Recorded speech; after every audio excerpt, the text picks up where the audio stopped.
So for the second part of our lecture series, this is actually an activity that I'd like you to participate in. I'm going to present you with 3 moral dilemmas. A few of these have been in the news this past few weeks, this past month, and then the third is one that anybody could find themselves involved in.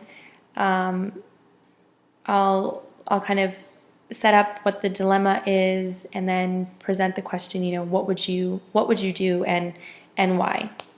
A couple of these have a video plus an article link where you could find out what the actual people did. Some just have an article link, and then the last just is a generic scenario. So the first moral dilemma is based on an article that I had come across on CNN last week. It follows the story of Elizabeth Joyce, who found out that she was pregnant, and she and her husband were incredibly excited as they had been told they would not be able to conceive.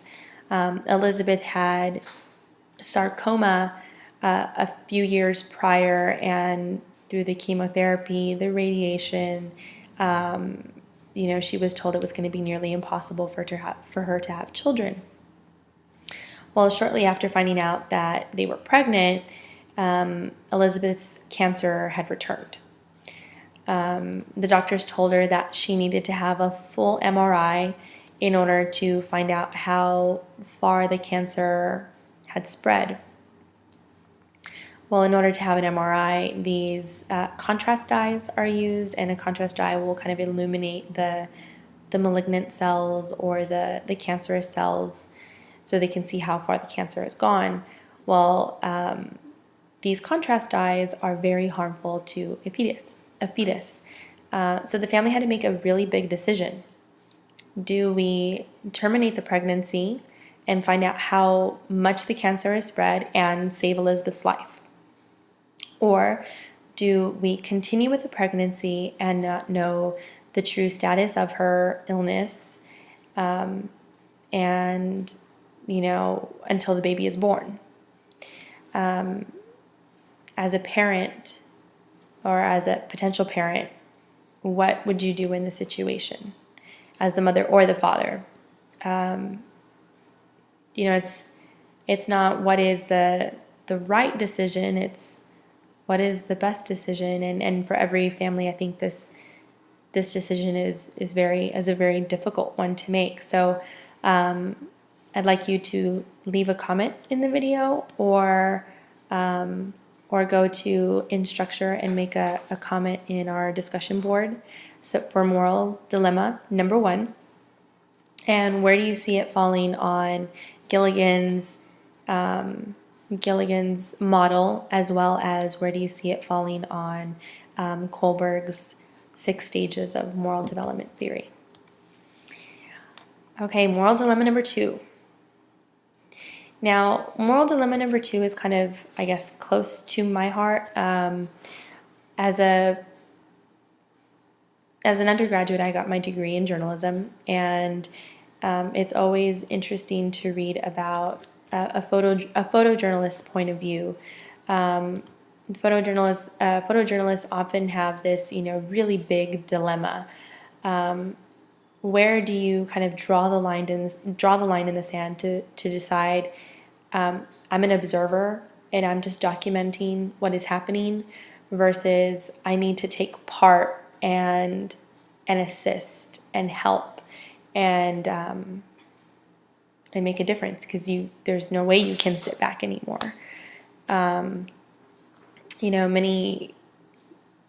Many times we hear of journalists losing their lives or being severely injured in effort to bring back news, to bring back those really poignant images of war or famine, or and they often put themselves in a lot of danger. So dilemma number 2 focuses on a woman who jumps out of her vehicle.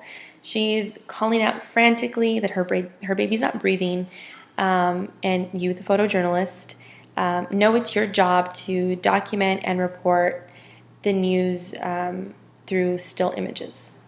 What do? Do you react and help the woman even though you really don't know CPR all that well? Do you attempt to go get help? Or do you document what's happening while others, help this woman who's in need? Where do you draw the line? And again, where would this fall on Kholberg's model as well as Gilligan's model? And this was the situation Al Diaz found himself in, and to find out what he did, you can click on the link to see where you measured up compared to this gentleman. Again, leave a comment either in the video or an instructor on our discussion board. And lastly is moral dilemma number 3. And moral dilemma number 3 is one that anyone can find themselves in. It incorporates that altogether scary thing that we can't live without our technology. So the idea behind this one is, what would you do if your best friend was involved? So you attend a party and you see your best friend's husband, wife, boyfriend, girlfriend in attendance, and he or she is overly affectionate with another guest. You see them even exchange a kiss. You accidentally pick up their phone, which happens to be the same model as yours is, on the way out of the party. It takes you a while to realize it when you discover, many racy text messages and photos between the two parties involved. Do you say nothing? Do you tell your friend everything? Or do you tell the offending party what you saw and give them a chance to kind of make amends on their own? What would you do and why would you make that decision? A lot of these are difficult situations to be in, hence their moral dilemmas. But for this one, again, either comment on the video or go to instructor and comment on the discussion board. What would you do and where do you fall on these two models that Gilligan and Kholberg have presented for us? I'd like to know, and I think everyone would like to know how you would respond in a situation like this.